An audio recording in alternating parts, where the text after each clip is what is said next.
Hey everybody, Patrick here with Barkbusters. Tip 5. We've referenced it before in the other days that we've been doing these videos here, and thank you so very much for tuning in. I hope these are helping you, inspiring you, motivating you, something in you, participles, right?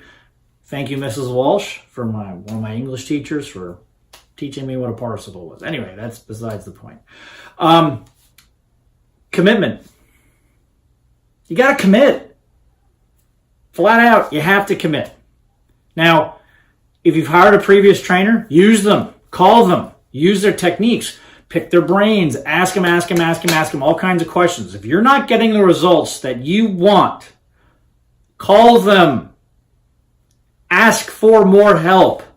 Okay? Now, as we talked about previously, there's only 2 reasons why dogs don't get better. 1, there's something mentally wrong with the dog, or 2, you're not doing your homework, whether it's with us or anybody else. Those are the only 2 reasons, okay? Now, if this is a you issue, if you can't quite commit to the methodology, the things, you're not quite gelling with your previous trainer because we didn't ask all these questions before. Maybe you hired a trainer before you saw these videos, all right? Pick their brain. Use them, exploit them. All right, you paid for money. At least ask them some questions. Hey, man, I'm still struggling with this. What do you recommend? And try it out. You got nothing to lose. You already paid for it. All right. Now, if this is a you issue, if you're not practicing, we can kind of help you with that. We have a program. It's really simple. It really, honestly, doesn't take a whole lot. As I said before, it takes maybe a total of about 5 minutes a day in 1 to 10 second intervals of weaving our leadership building exercises in and out of your daily routine. Really easy example, when you're going to the kitchen to get something to eat, we have an exercise that we call claiming space. And we show you how to do that. And the idea behind that is if you can claim an area, you're kind of in charge, right?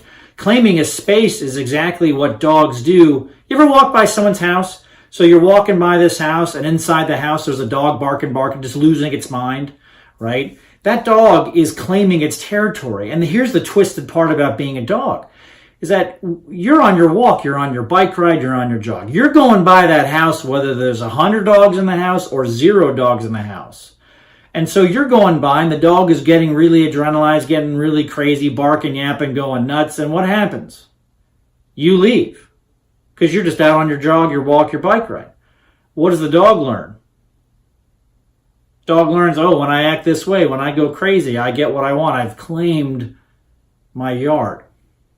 The 2 things are completely unrelated in the human world, but in the dog's brain, they are linked. So when your dog feels threatened, what's it going to do more of? Anyway, I'm sure your dog trainer already knew that because that's why they have you working on certain exercises, right? So, if this is a methodology issue, we can definitely help you with that. Every dog understands what we do. There isn't one dog on the planet that doesn't understand what we do.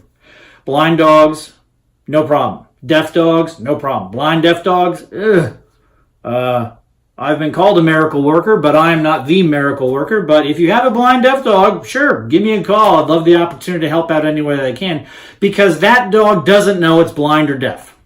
It just knows that no one can see me because I can't see them, and no one's able to hear all my vocalization because otherwise I'm sure they'd be talking and barking back at me. But they all think and act like dogs. And that's what we teach, okay? But understand, folks, there's no quick fix, all right? Now, we got hundreds of lesson videos where at 9 o'clock the dogs are going crazy, and by 10 o'clock, dogs are totally calm and normal. But there is no quick fix, all right? So back in October of 2000, I got married to my wonderful, amazing wife, and I continue to speak to her. I just didn't make this one little kind of 2-hour commitment ceremony and a nice party afterwards, and then I walked away. No, we continue to work at our relationship. It wasn't just a one-time thing, one and then boom, we're done there, all right? We continue to work on that relationship. So It's not just kind of a one-time thing. Training is something that you do with your dog, not to your dog. It's a relationship. And in any relationship, you got to commit. If you're not going to commit, please don't call us. Call anybody else. All right? Nothing personal against the other dog trainers here in Lee County, but I just assume not have my time wasted by people that cannot commit. All right? So there we go. If you can commit to the training that you're already doing. Commit to it. Any training is better than no training. Right? And as I said before, if you've already hired a trainer, please call them. If you've got any questions, call them. If they can't answer the question or you want a second opinion, give us a call. All right? We're happy to help you out any way that we can. All right? I hope these tips are being helpful. Stay tuned. We got one more coming at you. Have a great day.